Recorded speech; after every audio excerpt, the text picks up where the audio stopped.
Hey guys, it's Hunter with Unitable, and today we're going to be looking at Lance Zierlein's mock draft 2.0 from NFL Network.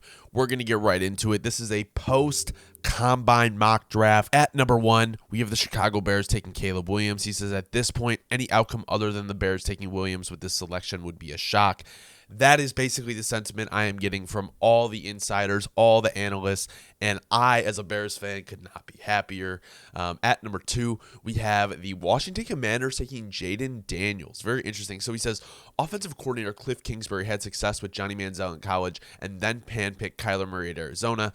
I see the Commanders giving the coach another dual-threat quarterback in Daniels. Now, I will say, I don't necessarily think Drake May is not a dual threat. I mean, he has the legs. I understand he's not like Jane Daniels and having legs like that, but I also would rather take the chance on the younger prospect who has showed flashes earlier than Jane Daniels. I think the main knock on Drake May has been that his inconsistencies on tape. So let's go to number 3. We have the New England Patriots taking Drake May. So I think this makes a lot of sense because I think the value in May is higher than Daniels, and the only issue I see with the Patriots taking Drake May is that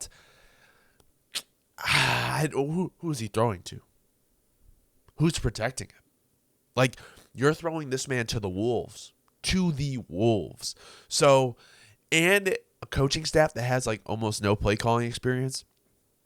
I think it would be pretty rough for Drake May, and you really don't want to turn him into another Mac Jones. And I think he's more talented than Mac Jones. Let me get that right out the gate. But at the end of the day, I just think it's kind of a tough spot for a rookie quarterback to go play. I think the Washington Commanders better overall scenario, even though they just cut 2 of their starting linemen.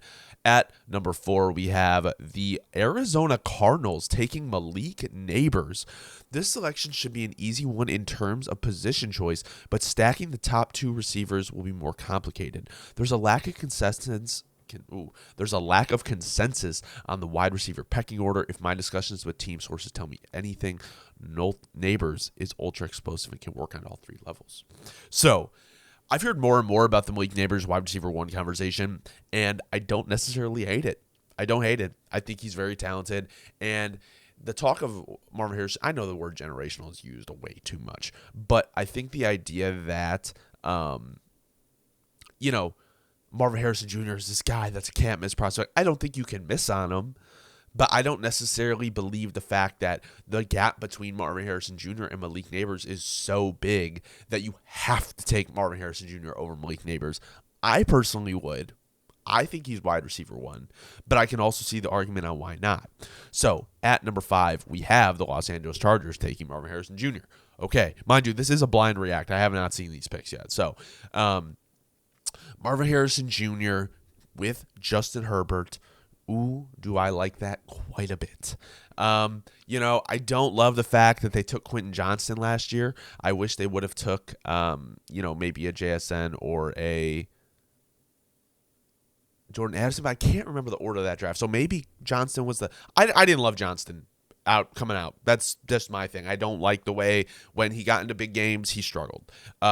But Marvin Harrison Jr. add a receiver to that receiving core which is probably going to get neutered in these coming days here.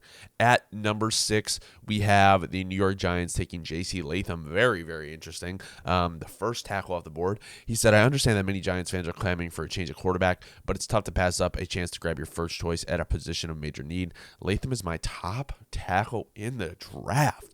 Interesting. Zierlein has Latham over Joe Alt. I think Joe Alt is a better prospect. I liked what I saw with Latham on tape, but I just think Alt has a way higher floor and a higher ceiling. I think Latham could be a great tackle in the league just because of his patience and his size. And especially with Odunze on the board here, I find it hard for them passing up because at the end of the day, Latham at 6, I feel like you could almost trade back into the first round and get him. I don't know. They got that extra second from Seattle. I don't hate it because you're replacing Evan Neal, I would assume, and then running Latham and Thomas. But I don't know. This is an interesting pick. I don't hate it positionally, but for the player, I don't know. At number 7, we have the Tennessee Titans taking Joe Alt. This makes a lot of sense. Joe Alt's there at 7. I think, although I will say with the way Ran Carthon has been talking, the GM of the Tennessee Titans.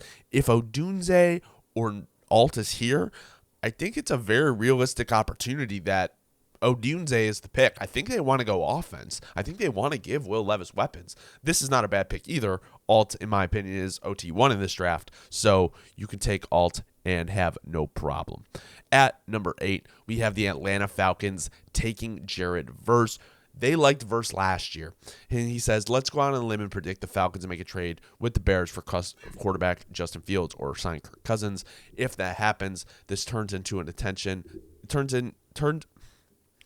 If that happens, Atlanta could turn its attention to the pass rush Atlanta game-ready powerhouse. They liked Verse last year when he was talking about coming out. And Verse is a quick, fast power rusher that I think would do good things for the Atlanta defense, and I think it gives Raheem Morris another weapon. At number 9, with the Denver Broncos, we have J.J. McCarthy. So this is a projected trade with the Chicago Bears. With Russell Wilson being cut, the Broncos dive headfirst back into the quarterback market by moving up a few spots and grabbing a young single caller. So I like this trade for the Bears, move back a couple spots and kind of go from there. JJ is definitely going to go in the top 15. I don't think there's any debate about it. And if Sean Payton thinks that JJ McCarthy is his guy, then I trust that he can turn JJ McCarthy into a winning quarterback. So not a bad trade. You definitely need someone in there unless you're going to run it back with Stidham. There's a lot of dead cap on the Broncos, and that's going to be tough to build a roster around currently. At number 10, we have the New York Jets taking Talisa Fuaga. I think this makes a lot of sense. You have a guy that's down in the run game, a guy that can pass protect, and it's very interesting to me how far Olu has fallen after the last couple months. It seems like he was arguably OT1, and it just doesn't seem like teams are really in love with him like that. So Talisa Fuaga, I think, is a riser through this whole draft process, and you get a pass protector for Aaron Rodgers. At number 11, we have Dallas Turner to the Minnesota Vikings. You get a freaky athletic edge, and you give a lot of options to work with for Brian Flores and his defense. I like this pick a lot. They haven't selected a pass rusher in the first round in a very long time, and Dallas Turner would be a great pick. At number 12, we have the Bears, who traded back with the Broncos. They trade back and get Rome Odunze. Now, this is crazy because I am getting more of the notion that none of the 3 pass catchers outside of Brock Bowers will be available to them at 9, and if that's the case, they will trade back. But for the fact that they're able to trade back to 12, get draft assets, and get Rome Odunze, this would be an ideal world for the Bears, and pair him up with Caleb Williams.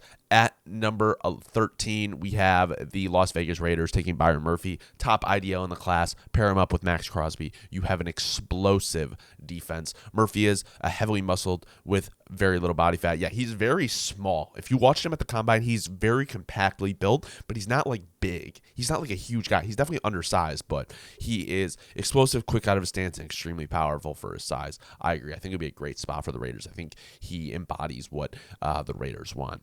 At number 14 to the New Orleans Saints, we have Troy Fontanu. I think this is a really good pick for them, honestly. Like, you, with Ryan Ramczyk out the way, Trevor Penny not really panning out, you have a guy that can play tackle, but he can also play the interior for you. And I've never seen Fautanu go this high, but I think he has been rising a little bit. I think teams are starting to really, really like this guy. And with the Saints, you need trenches, whether it's offensive or defensive. This is a solid pick for the Saints. At number 15, we have the Indianapolis Colts taking Brock Bowers.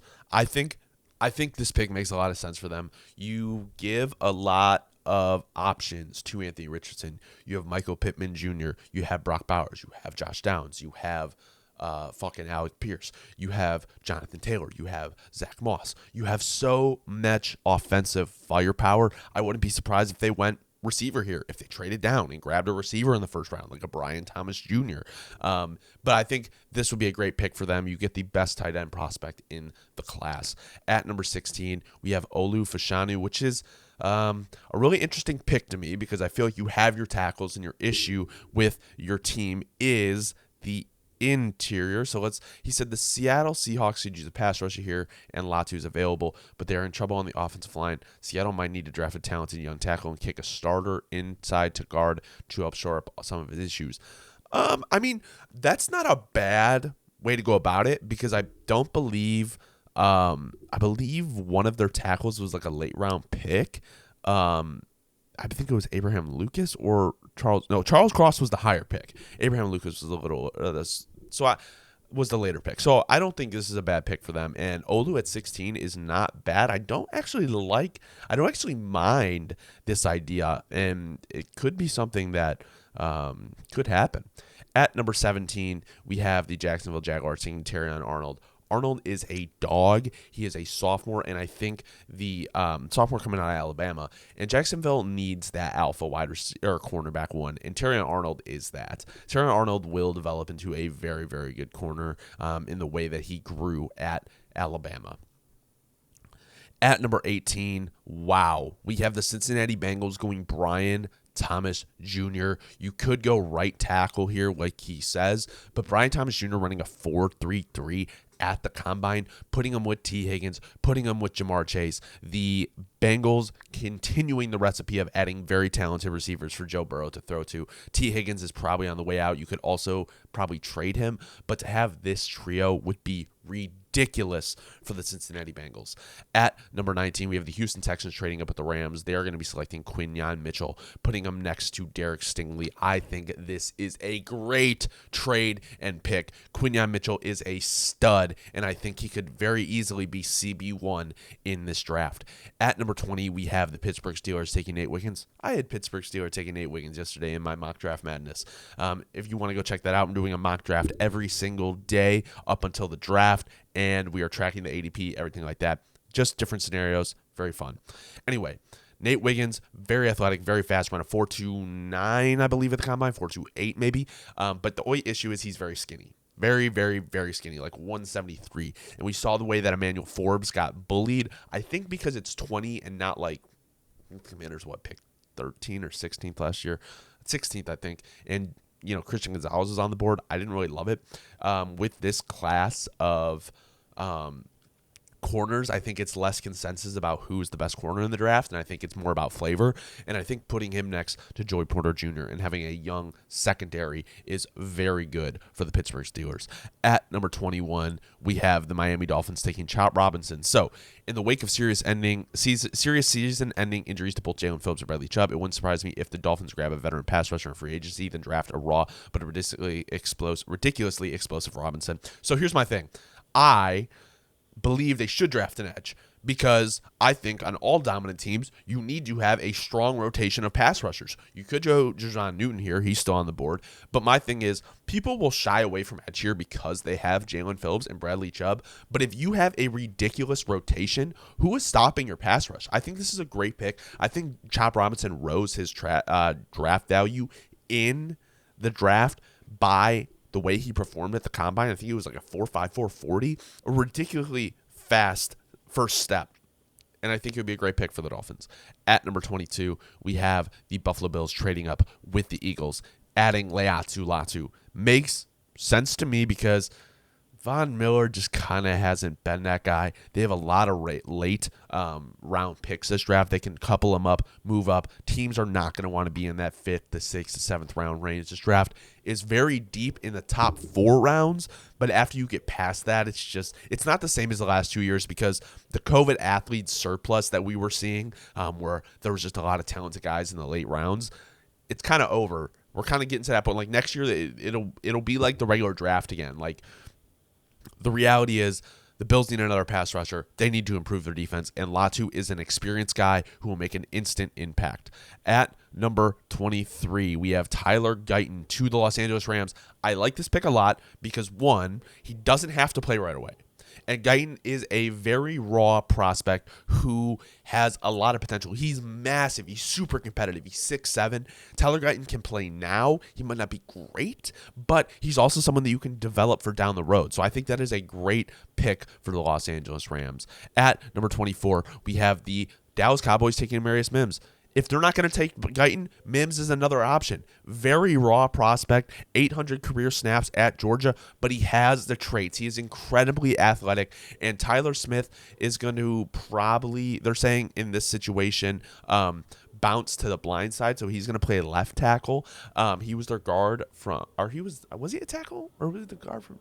I know he was from Tulsa, but he impressed. And Amarius Mims is kind of a home run swing. And if you get this right after Tyron Smith leaves and you can fill it in with Amarius Mims, I think it's a great pick. I really, really like Amarius Mims.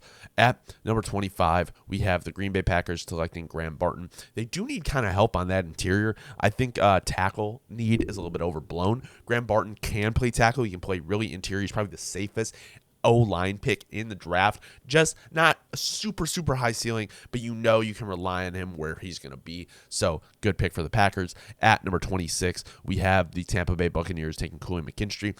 You know, Kool-Aid McKinstry didn't participate at the combine. He had a foot fracture. He's still going to be at his pro day, but he's getting the foot fracture fixed after, which is, I don't really know. But I don't think he's a lock to go first in the first round. I really don't. I know they need secondary help. Kool-Aid McKinstry, not a bad pick here. I think it would help them. I just am not so convinced that he's this first-round talent. He very well could be, though. Very well could be. Not a bad pick. I think defense is definitely a good pick here. You could also go interior line. Like Jackson Powers-Johnson would have been a good pick here, and it looks like he went next to the Arizona Cardinals, which I like a lot. So he says, Powers-Johnson is burly, tough, and smart. After watching GM Monty Ossenfort operate in last year's draft, I can see he has a version of philosophy for building this team, and my guess is trenches continue to get attention they deserve. So let's see. He took, where did he take? So he had Malik Neighbors, and then you have Paris Johnson Jr. Then you have probably the best interior O lineman in the draft in Jackson Powers-Johnson. That's a great pick. He can play anywhere on the interior, and he's probably IOL 1. You know, Graham Barton went ahead of him, but Powers-Johnson has been flying up draft boards. I think teams love him too. So good pick for the Cardinals. Anything trenches is good in the first round, in my opinion. At number 28, we have the Philadelphia Eagles taking Adonai Mitchell. Mitchell didn't play a ton of college football, and he's still very raw as a route runner, but his blazing 40 speed at the combine, along with his game tape for the Longhorns win over Alabama, will move him into the spot. Yeah, I mean, I think A.D. Mitchell could very easily be a first-round pick, and you throw him in there with A.J. Brown and Devonta Smith, and you're starting to cook. You are continually giving Jalen Hurts weapons, which I think he needs. He needs guys that he can trust and throw to. I mean, I think Jalen Hurts is a good quarterback. I think the top 5 kind of like label people put on him is a little high for him. And I think he can win with a good team. And Adonai Mitchell would add to that. At number 29, we have the Detroit Lions taking Darius Robinson. Good pick for them. He is a good football player. He plays on the interior. He plays on the edge. So you can put him next to Lee McNeil. You can put him next to Aiden Hutchinson. I like this pick a lot. He is going to be an early second-round pick if he does not find his way into the late first. So good trade. Good pick. At 30, we have the Washington Commanders taking Cooper DeJean. The fact that he's falling to 30 is ridiculous, and a team should definitely trade up and go get him. If the Commanders don't bring back Cam Curl, you have a cornerback in DeJean who can play opposite of, well, I mean, I guess it wouldn't be opposite of Forbes. I think it would help their depth, and DeJean can also play safety, so this is a very good pick for the Commanders. At number 31, we have the San Francisco 49ers taking Jerzon Newton. Trench's pick. I thought he'd be on the offensive side of the ball, but I can't blame him. Jerzon Newton, definitely a first-round pick, first-round caliber player in my opinion. And they're saying Javon Kinlaw may be on the outs. I know they're going to be losing Chase Young probably. I don't think they're bringing him back. So Jerzon Newton to beef up that defensive interior is a great pick. At number 32, I had him going here too yesterday. Xavier Worthy to the Kansas City Chiefs. Just makes so much sense. Pair him with Rashee Rice. You have Travis Kelce for a couple more years. You can go get a wide receiver in free agency, and you really bring back that speed threat. I mean, they released MVS as well. They have Sky Moore. They just have a weird receiving room. I think if they can get a tall alpha, that receiving room will be really good. But Xavier Worthy with his killer speed, I know he's got some stuff to work on with his catches and everything like that, but he's still a raw prospect. But Xavier Worthy in the first round doesn't make sense to me to any other team than the Chiefs. If he falls to the second, I would love to see the Cowboys snag him. That would be electric. So this has been Lance Zierlein's Mock Draft 2.0. I really like this one. It had some very interesting twists and turns and had some prospects going to places that we haven't really seen them mock that much. And as we get closer to the draft, we're going to see that more and more. So as always, if you don't know ball and want to know ball, be sure to subscribe. Leave a like. Let me know in the comments your favorite and least favorite pick from this mock draft. I will be back tomorrow with another mock draft reaction and mock draft. We're doing a mock draft every day, but I'll try to have a mock draft reaction tomorrow as well. Try to do 2 videos a day. Get us going for mock draft season. I'm going to do some free agency videos here. Thank you guys so much for watching. Have a great rest of your day.